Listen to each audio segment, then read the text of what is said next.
Bismillahirrahmanirrahim. Assalamualaikum. Chapter number 1 introduction to biology class 8 हम exercise में multiple choice question के बारे में आज डिस्कस करेंगे। सबसे पहले हमारे पास जो सबसे पहला मल्टीपल चॉइस क्वेश्चन है, member of the same species living in the same place at the same time मे का। तो इसमें हमारे पास ये है कि वो मेंबर्स सेम स्पीशीज़ के जो एक ही जगह पर और एक ही टाइम में मौजूद हैं उन्हें क्या बोला जाता है। हैबिटेट की बात करें, सबसे पहली ऑप्शन है जी ए ऑप्शन हैबिटेट है। हैबिटेट हम कहते हैं the place where organism live is called habitat. इसके अलावा ये तो नहीं इसका मतलब है। हमारे पास नेक्स्ट वन बी वाला option biosphere, the collection of all ecosystem is called biosphere. आपने पीछे इसके बारे में डिस्कस किया है।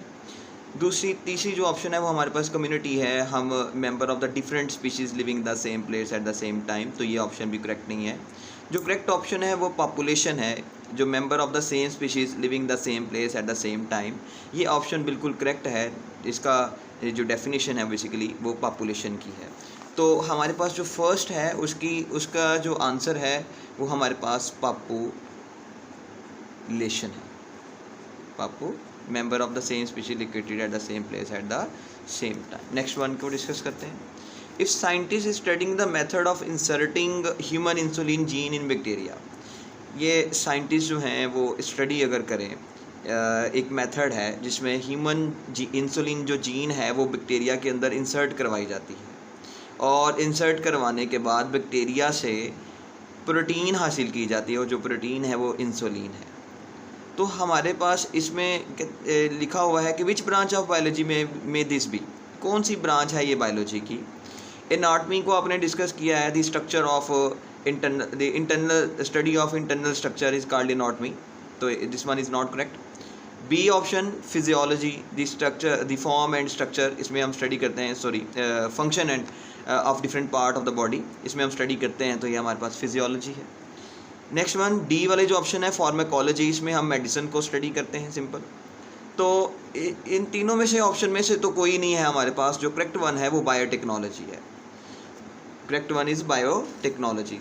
बायोटेक्नोलॉजी में हम क्या कहते हैं, ये कौन सी ब्रांच है बायोलॉजी की, इसमें हम किसी लिविंग ऑर्गेनिज्म को कोई कल्चर मीडिया प्रोवाइड करते हैं और उससे प्रोडक्ट हासिल करते हैं और उस प्रोडक्ट का इस्तेमाल कोई दूसरा जानदार करे अपने फ़ायदे के लिए, तो बेसिकली इसे हम सिंपल वर्ड्स में बायोटेक्नोलॉजी बोलेंगे।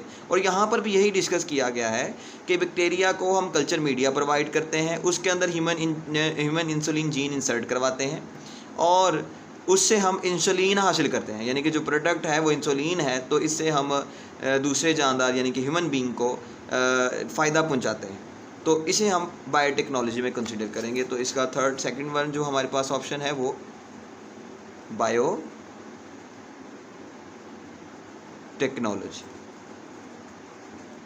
थर्ड वन पे आते हैं। Which one will be correct sequence of the level of organization of life, जो आपने पीछे पढ़े हैं लेवल ऑर्गेनाइजेशन ऑफ लाइफ में, उसमें करेक्ट जो सीक्वेंस है वो क्या है। सबसे पहले हमारे पास क्या आएगा, आपने पढ़ा है सब एटॉमिक के बाद एटम, एटम के बाद मालिक्यूल और मालिक्यूल से फर्दर ऑन। हम यहाँ पर ऑप्शन देखते हैं। फर्स्ट वन ऑप्शन है सेल ऑर्गेनल, सेल के बाद ऑर्गेनल, ऑर्गेनल के बाद मालिक्यूल नहीं आते, तो this one is not correct. B option पे आते हैं मालिक्यूल, टिश्यू, ऑर्गन, मालिक्यूल मिलकर आपको पता है ऑर्गेनल बनाते हैं, तो टिश्यू तो नहीं बनाते, तो इसका मतलब है कि this one option is not correct. D option की बात करें, organ system, organ tissue, cell molecules, organelle, तो ऑर्गन सिस्टम के बाद ऑर्गन कभी भी नहीं आएगा, ऑर्गन के बाद ऑर्गन सिस्टम आता है, तो ये this one also not correct. C वाली जो ऑप्शन है मालिक्यूल, मालिक्यूल के बाद ऑर्गेनल, ऑर्गेनल के बाद सेल, सेल मिलकर टिश्यू, टिश्यू मिलकर ऑर्गन, ऑर्गन मिलकर ऑर्गन सिस्टम और last one individual, C one option is correct. हम यहाँ पर ऑप्शन लिख लेते हैं जी, हमने कहा जी सी वन इज़ करेक्ट। वो किस तरह से, सबसे पहले इन्होंने लिखा है कि स्मॉलेस्ट से हमने स्टार्ट किया, वो हमारे पास क्या है मालिक्यूल, मालिक्यूल मिलकर ऑर्गेनल, मालिक्यूल मिलकर ऑर्गेनल, माइक्रो और मैक्रो मालिक्यूल्स के बारे में आपने डिस्कस किया है, ये मिलकर ऑर्गेनल। ऑर्गेनल के बाद जो स्ट्रक्चर बनेगा वो सेल का है, सेल के बाद टिश्यू, टिश्यू के बाद ऑर्गन, ऑर्गन के नेक्स्ट जो लेवल होगा वो हमारे पास ऑर्गन सिस्टम, और लास्ट वन हमारे पास individual. This sequence is correct और right option is C. Fourth one हम अब डिस्कस करते हैं। जो फोर्थ वन है वो क्या है उसके बारे में देख लेते हैं। Which of these major bioelement is highest percentage in protoplasm. जो आपका सेल है, सेल के अंदर सेल मेम्ब्रेन के अलावा जो जितना भी स्ट्रक्चर है उसे प्रोटोप्लाज्म बोलते हैं। प्रोटोप्लाज्म किसे बोलते हैं?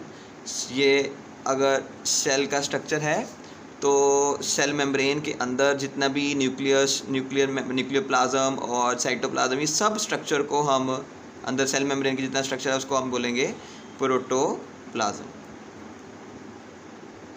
इस प्रोटोप्लाज्म में कार्बन की कंसंट्रेशन कितनी है और सबसे हाईएस्ट कंसंट्रेशन हमने देखनी है। कौन सी का हाईएस्ट कंसंट्रेशन है?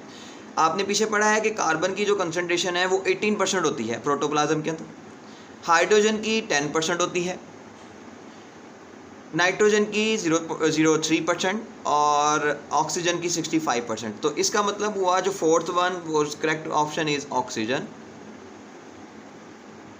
ये तकरीबन 65% है प्रोटोप्लाज्म के अंदर और ये हाईएस्ट परसेंटेज है इन प्रोटोप्लाज्म के अंदर।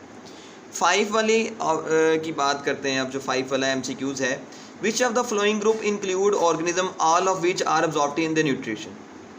अब जितने भी ऑर्गेनिज्म यहाँ पर ग्रुप में ऑर्गेनिज्म जो लिखे गए हैं, फ्लोइंग जो ग्रुप हैं जो नीचे लिखे गए हैं, उनमें जो ऑर्गेनिज्म हैं वो कौन से ऑर्गेनिज्म हैं जो अब्जॉर्प्टिव मोड ऑफ न्यूट्रिशन है। मतलब उनका खाने का जो तरीका है, खाना हासिल करने का तरीका है, वो अब्जॉर्प्टिव किन ऑर्गेनिज्म का है, कौन सा ग्रुप है यहाँ पर जो कि खाने को अब्जॉर्ब करता है तोड़ने के बाद।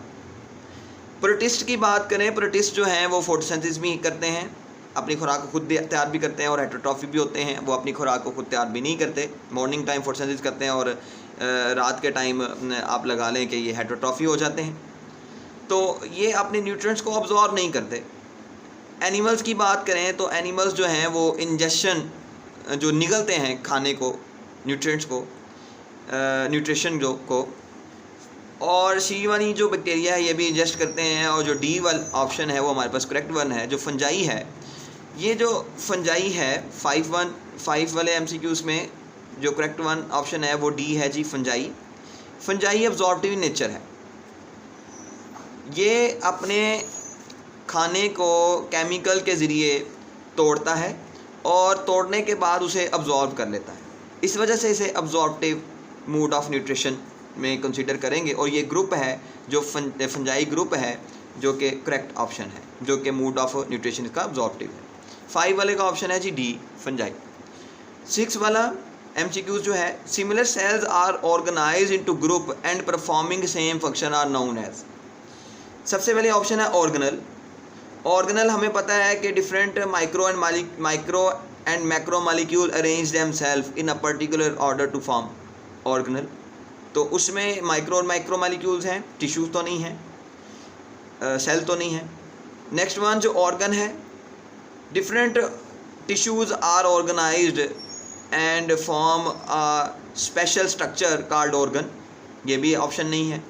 Organ system, different organ are organized into group and performing related function is called organ system, तो ये करेक्ट ऑप्शन नहीं है। जो करेक्ट ऑप्शन है वो 6(1) की वो बी है, tissue. Different similar sales similar same जो सेल्स हैं वो एक ख़ास ग्रुप में ऑर्गेनाइज होते हैं और परफॉर्मिंग सेम फंक्शन और सेम फंक्शन अंजाम देते हैं, इसे हम टिश्यू बोलेंगे। 7(1) विच of these tissue also make the glandular tissue in animal. वो कौन से टिश्यू हैं जो कि ग्लैंडुलर टिश्यू जानवर में ग्लैंडुलर टिश्यू का काम कर रहे होते हैं या ग्लैंडुलर टिश्यू बनाते हैं। ग्लैंडुलर टिश्यू वो ग्लैंड्स होंगे जो कि सेक्रीशन करते हैं। Second option is B, muscular tissue. Muscular tissue contraction relaxation में काम करते हैं। सी, कनेक्टिव टिश्यू, ये टिश्यू को कनेक्ट करने में। डी, नर्वस टिश्यू, इम्पल्सेस को ट्रांसफ़र करने में। तो जो ए है वो एपिथेलियल टिश्यू है, this one is correct option. Epithelial tissue में जो स्किन की टिश्यू है उसमें आपने देखा स्वेट ग्लैंड्स होते हैं, जैसे स्पेशियस ग्लैंड्स होते हैं। तो सी ए ऑप्शन, जिसमें एपिथेलियल टिश्यू के अंदर ग्लैंड्स मौजूद होते हैं जो कि सिक्रीशन का काम करते हैं। तो 7-1 जो करेक्ट ऑप्शन है इसकी वो एपिथेलियल टिश्यू है। 8 वाले MCQs की बात कर लेते हैं। The level of organization that is less definite in plants. Level of organization जो है वो इतनी वाज़ह नहीं है प्लांट्स में, वो कौन सी है? टिश्यू लेवल तो हमें पता है, हमने फाइजाइलम टिश्यू, फ्लोएम टिश्यू, तो ये तो नहीं हो सकता, ये लेस डेफिनेट नहीं है। ऑर्गन लेवल जैसे स्टेम, लीव, रूट, ये ऑर्गन है, तो ये भी लेस डेफिनेट नहीं है। इंडिविजुअल लेवल जो ट्री, जो प्लांट है, वो हमारे पास इंडिविजुअल लेवल में कंसिडर होगा। ऑर्गन सिस्टम लेवल प्लांट के अंदर कोई नहीं होता या ट्री के अंदर कोई नहीं होता, तो इस वजह से जो करेक्ट ऑप्शन है वो 8 की सी ऑप्शन है, और वो है जी सी ऑप्शन है, वो है जी ऑर्गन सिस्टम लेवल। जी 9 वाले की बात कर लेते हैं। What is true about Volvox? Volvox के रिलेटेड ट्रू क्या है? वॉलवॉक्स हमने पीछे पढ़ा था कि एक कॉलोनी है जिसमें जो कि यूकैरियोटिक एल्गी होती है और कॉलोनी के फॉर्म में रह रही होती है। सिंगल वॉलवॉक्स है और फिर काफ़ी ज़्यादा वॉलवॉक्स इकट्ठे मिलकर एक कॉलोनी बनाते हैं, तो हम कहते हैं जी ये वॉलवॉक्स है। तो इसमें लिखा हुआ है कि बताएं कि वॉलवॉक्स के रिलेटेड क्या ट्रू है। ये यूनिसेलर प्रोकैरियोट है? बिल्कुल नहीं, ये यूनिसेलर प्रोकैरियोट नहीं है। बी वाली ऑप्शन यूनिसेलर यूकैरियोट, तो ये यूनिसेलर यूकैरियोट भी नहीं है। सी वाली ऑप्शन ये क्लोनियल यूकैरियोट्स, तो ये बिल्कुल करेक्ट है, ये क्लोनियल यूकैरियोट्स हैं। डी वाली ऑप्शन मल्टीसेलर यूकैरियोट्स, ये मल्टीसेलर यूकैरियोट्स नहीं है। तो जो करेक्ट ऑप्शन है 9-1 की वो सी ऑप्शन है, colonial eukaryotes. Colonial eukaryotes. Next हमारे पास जो MCQs है, लास्ट वन MCQs है वो 10 वाला। When we study the feeding relations among different animal species of forest, हम जो डिफरेंट एनिमल स्पीशीज़ हैं जो फॉरेस्ट में मौजूद हैं उनके फीडिंग रिलेशंस को देखें, तो what level of organization we are studying, तो हम कौन सा लेवल स्टडी कर रहे होते हैं लेवल ऑफ ऑर्गेनाइजेशन के लिहाज से?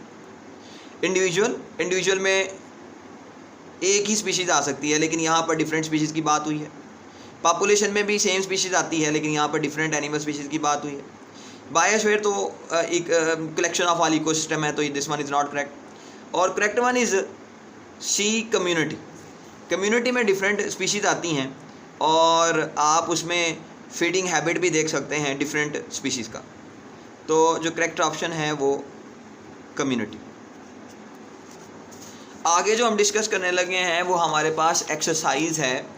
एक्सरसाइज में अंडरस्टैंडिंग द कंसेप्ट है, कुछ शॉर्ट क्वेश्चन के तौर पर उन्होंने दिए हैं, उनके बारे में हम डिस्कस करते हैं और उसको फॉलो करते हैं। Understanding the concept, understanding the concept.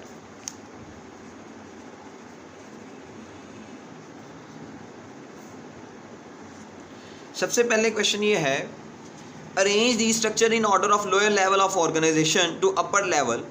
हमने यहाँ पर जो ऑर्डर लिखे गए हैं उनको स्ट्रक्चर के लिहाज से लोअर लेवल से मूव करवाना है अपर लेवल की तरफ। Right the level against each structure, और हर जो लेवल है वो एक दूसरे से मुख्तलिफ होगा। जैसे कि यहाँ पर neuron, nervous system, electron, man, mess of neuron, carbon, mitochondria, brain और प्रोटीन, ये इन्होंने एक बिल तरतीब यहाँ पर लेवल ऑफ ऑर्गेनाइजेशन लिखा हुआ है। तो हम यहाँ पर इनकी तरतीब करेंगे। तरतीब करने के लिए सबसे पहले जो हम लोअर लेवल से स्टार्ट करेंगे, तो हमने लोअर लेवल इसमें जो है वो नंबर 1 पे इलेक्ट्रॉन है। इलेक्ट्रॉन सबसे लोअर लेवल है, ये हमें पता है कि ये सब एटॉमिक पार्टिकल है, प्रोटॉन, न्यूट्रॉन एंड इलेक्ट्रॉन में सब एटॉमिक सबसे लोअर लेवल ही हमारे पास है इसमें, इस जो लेवल में लिखा हुआ है। इसके बाद जो सबसे लोअर लेवल है वो है हमारे पास हायर लेवल इलेक्ट्रॉन से, वो है कार्बन, जो कि सेकंड वन में आएगा। कार्बन के बाद जो नेक्स्ट लेवल है वो हमारे पास प्रोटीन है जी। इसमें प्रोटीन के बाद जो नेक्स्ट लेवल है वो है माइटोकॉन्ड्रिया। माइटोकॉन्ड्रिया, हम लोअर टू हायर मूव कर रहे हैं। माइटोकॉन्ड्रिया के बाद जो नेक्स्ट लेवल है वो हमारे पास न्यूरॉन। न्यूरॉन के बाद जो नेक्स्ट लेवल है वो जी mass of neuron. Mass of neuron. Mass of neuron के बाद जो नेक्स्ट लेवल है वो है जी nervous system. Nervous system. Nervous system के बाद जो नेक्स्ट लेवल है वो हमारे पास, और लास्ट वन है जी, सेकंड लास्ट वन है वो है ब्रेन। और ब्रेन के बाद जो लास्ट वन है जी वो है मैन। ये लेवल हैं जो कि एक तरतीब के साथ लिखने से इस अंडरस्टैंडिंग द कंसेप्ट वाले क्वेश्चन में। आगे हमारे पास जो सेकंड वन है वो how would you define biology, relate it with its major division. आप बायोलॉजी को कैसे डिफाइन करते हैं और उसकी जो मेजर डिवीजन है वो कौन सी है।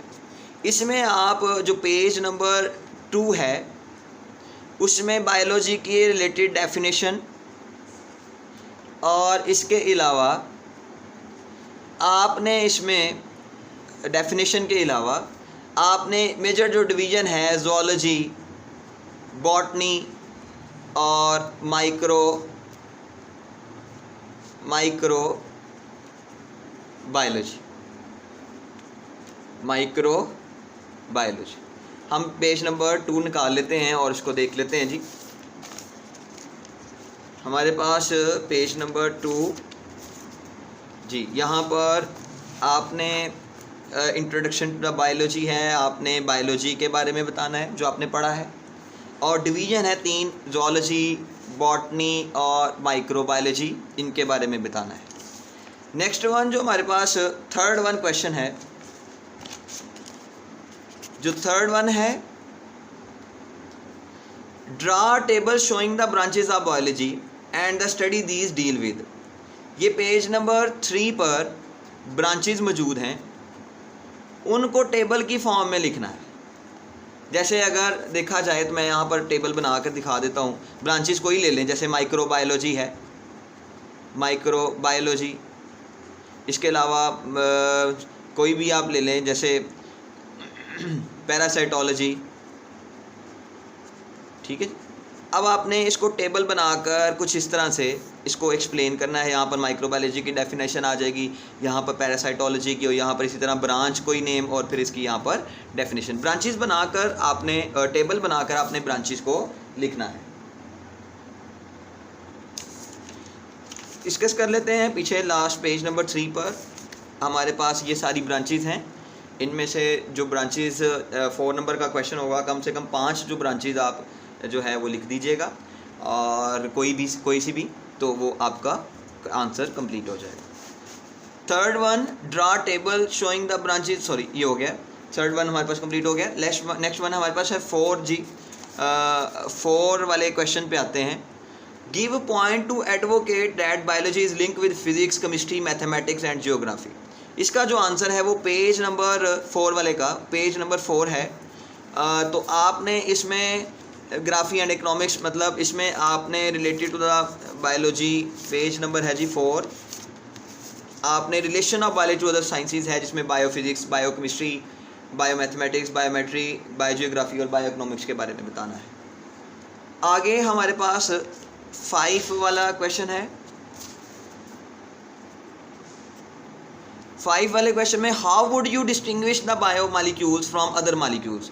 आप किस तरह डिस्टिंग्विश करते हैं मॉलिक्यूल्स को, बायोमॉलिक्यूल्स और दूसरे मॉलिक्यूल्स को। इस and what is the criterion of for classifying a molecule, biomolecule as micromolecules और मैक्रोमॉलिक्यूल। इसमें जो पेज नंबर है जी वो 5वें का वो 8 है, और आप इसमें बायोमॉलिक्यूल की डेफिनेशन और थोड़ी सी एक्सप्लेनेशन, और इसके साथ आप इसकी माइक्रो और माइक्रो की डेफिनेशन और उसकी एग्जांपल वगैरह एक्सप्लेन करें, माइक्रो और मैक्रो। ये पेज नंबर है जी 8, हम उसमें देख लेते हैं बुक में। और ये है जी पेज नंबर 8 है, जिसमें मालिक्यूलर लेवल है। आपने बायो मालिक्यूल के बारे में डिस्कस किया है और माइक्रो और मैक्रो मालिक्यूल के बारे में, और इसके अलावा 1-2 लाइन आप एक्स्ट्रा ऐड करेंगे इसमें और इसकी एग्जांपल मेंशन करेंगे। आगे हमारे पास है question number 6, describe the level of organization of life. Describe the level of organization of life, तो आप इसमें लेवल ऑफ ऑर्गेनाइजेशन लिखेंगे जितनी भी हैं, और वो आपको पता है एटॉमिक, सब एटॉमिक से लेकर आप इंडिविजुअल लेवल, पॉपुलेशन और कम्युनिटी तक लिखेंगे। पेज नंबर है 7, हम इसको देख लेते हैं। पेज नंबर 7, यहाँ से द लेवल ऑफ ऑर्गेनाइजेशन है। लेवल ऑफ ऑर्गेनाइजेशन में subatomic, atomic, molecular level, organelle and cellular tissue, और cellular level, tissue level, organ and organ system level, इसके अलावा individual level, population level, community level and biosphere level. Last question है question number 7, is there any division of labour among the cells of colony? If you find division labour among the cells and tissue, what level of cellular organization is it? अगर हम देखें को तो जो colony है उसमें कहा है कि जो काम है वो क्या डिवाइड हुआ है उन आपस में जो सेल्स हैं। If you find division of labour among the cells and tissue, what level of cellular organization? अगर आप देखते हैं कि उनमें जो काम है, वो वर्क है, वो डिवाइड हुआ है, तो आप किस लेवल में उसे कंसीडर करेंगे? Yes there is a division of labour amongst the cells of colony. कहता है जी डिवीजन हुई होती है among the cells of the colony, such type of individual found in multi cellular organization. लेकिन ये जो इस तरह किस्म की जो डिवीजन है वो सिर्फ मल्टी सेलुलर ऑर्गेनाइजेशन में है, कॉलोनी में नहीं है। कॉलोनी में नहीं है, कॉलोनी के जो सेल है उसमें नहीं है, लेकिन अगर मल्टी सेलर जानदार है तो उसमें लेबर ऑफ डिवीजन होती है। शॉर्ट क्वेश्चन है जी, डिफाइन बायोटेक्नोलॉजी, ये आपने पीछे पढ़ा है, ब्रांचेज में मौजूद है। आगे सेकंड क्वेश्चन है जी, what do you mean by horticulture and how it is related to agriculture, ये भी पीछे पढ़ा है। हॉर्टिकल्चर और एग्रीकल्चर की आप डेफिनेशन लिखेंगे। तो इसके आगे जो टर्म्स टू नाउ वो आपने सारी ब्रांचेज पीछे पढ़ी हैं, तो आप उसको पीछे डिस्कस कीजिए।